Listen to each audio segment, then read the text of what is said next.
Déclaration du Conseil national pour la sauvegarde de la patrie. Nigériennes, Nigériens, mes chers compatriotes, le mercredi 26 juillet 2023, les forces de défense et de sécurité regroupées au sein du Conseil national pour la sauvegarde de la patrie, CNSP, ont mis fin au régime de la 7e République. L'action du CNSP est motivée par la seule volonté de préserver notre chère patrie face, d'une part, à la dégradation continue de la situation sécuritaire de notre pays, et cela sans que les autorités déchues ne nous laissent entrevoir une véritable solution de sortie de crise. D'autre part, la mauvaise gouvernance économique et sociale. Mes chers compatriotes, s'agissant de la question sécuritaire, j'aimerais d'emblée dire qu'il y a le discours politicien sur la situation sécuritaire relayé par certains milieux politiques au niveau national et international et qui voudraient que tout se passe bien et sous contrôle.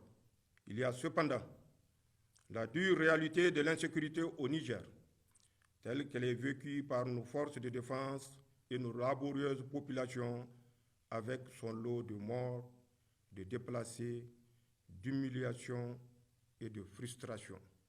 Les attaques meurtrières et traumatisantes de Bosso, Inates, Chinagoder, Anzuru, Bakorat et d'autres encore nous rappellent à suffisance dans notre chair et dans notre âme cette réalité au quotidien. Aussi, nous nous devons en toute humilité et en toute sincérité de poser les questions de savoir si la prise en charge actuelle de la question sécuritaire au Niger a permis de garantir notre sécurité, celle de nos familles, de nos villages et de notre pays. Et si nous pouvons continuer ainsi, avec la même approche, les mêmes acteurs et les mêmes résultats. Il appartient à nous tous, chaque Nigérienne et chaque Nigérien, de répondre en ayant à l'esprit sa propre survie et les seuls intérêts du Niger. Pour le Conseil national pour la sauvegarde de la patrie, nous répondons avec force par la négative. Non, l'approche sécuritaire actuelle n'a pas permis de sécuriser notre pays en dépit des lourds sacrifices consentis par les Nigériens et le soutien appréciable et apprécié de nos partenaires extérieurs. Non, les résultats ne sont pas à la hauteur des attentes des Nigériens. Non, nous ne pouvons plus continuer avec les mêmes approches jusqu'ici proposées au risque d'assister à la disparition progressive et inéluctable de notre pays.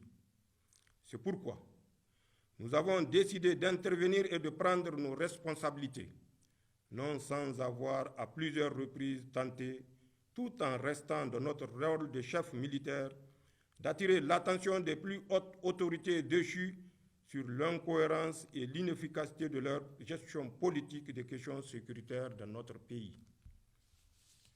Mes chers compatriotes, parlant d'incohérence et d'inefficacité, il faut véritablement s'interroger avec nous sur le sens et la portée d'une politique sécuritaire qui consiste à procéder à la libération extrajudiciaire de plusieurs chefs terroristes sans garantie aucune dans le contexte qui est le nôtre. Sur le sens et la portée du recrutement et du détournement à des fins politiciennes de plusieurs centaines d'éléments FDS en dehors du cadre militaire traditionnel et en les plaçant directement sous la seule autorité des politiques. Sur le sens et la portée de la décision d'un commandant en chef qui ordonne la libération des bandits lourdement armés pris sur un théâtre d'opération militaire au seul motif qu'ils seraient ses alliés. Le sens et la portée de propos d'un commandant en chef des armées qui déclare devant le monde entier que ces soldats qui se battent au prix de leur vie sont moins forts et moins aguerris que les terroristes. Le sens et la portée d'une approche sécuritaire de lutte contre le terrorisme qui exclut toute véritable collaboration avec le Burkina Faso et le Mali, alors même que nous partageons avec ces deux pays voisins la zone du Liptako-Gourma dans laquelle se concentre aujourd'hui l'essentiel des activités des groupes terroristes que nous combattons. Mes chers compatriotes, de toute évidence, les autorités déchues se sont engagées dans une approche qui consiste à mettre en place une sorte de milice pour leurs propres intérêts. Toute chose qu'aucun patriote sincère ne saurait accepter. Mes chers compatriotes, sur le plan économique et social, l'amélioration de l'état actuel de nos finances publiques et du tissu économique de notre pays, la situation de l'école nigérienne, de la santé de nos populations, la lutte contre le détournement des deniers publics, la lutte contre l'impunité, la corruption sous toutes ses formes, le népotisme et les difficultés auxquelles font face les Nigériennes au quotidien sont autant de défis face auxquels le gouvernement de Chi a montré ses limites.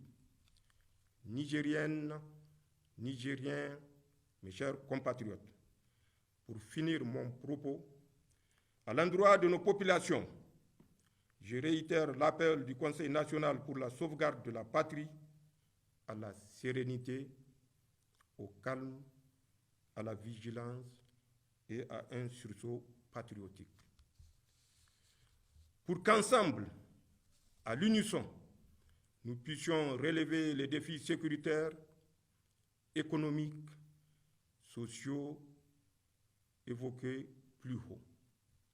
À l'endroit de la communauté internationale, le Conseil national pour la sauvegarde de la patrie réaffirme sa volonté de respecter tous les engagements internationaux souscrits par la République du Niger ainsi que des droits de l'homme. Aussi, je demande aux partenaires techniques et financiers amis du Niger d'appréhender la situation spécifique de notre pays pour lui apporter tous les soutiens nécessaires afin de lui permettre de relever les défis si évoqués. Enfin, le Conseil national pour la sauvegarde de la patrie, par ma voix, demande aux partenaires et amis du Niger, en cette étape cruciale de la vie de notre pays, de faire confiance à nos forces de défense et de sécurité, garantes de l'unité nationale, de l'intégrité du territoire et des intérêts supérieurs de notre nation. En ces temps difficiles que traverse notre patrie, nous savons compter sur votre esprit de patriotisme pour que la nation nigérienne soit sauvegardée. Vive le Conseil national pour la sauvegarde de la patrie. Vive le Niger. Je vous remercie.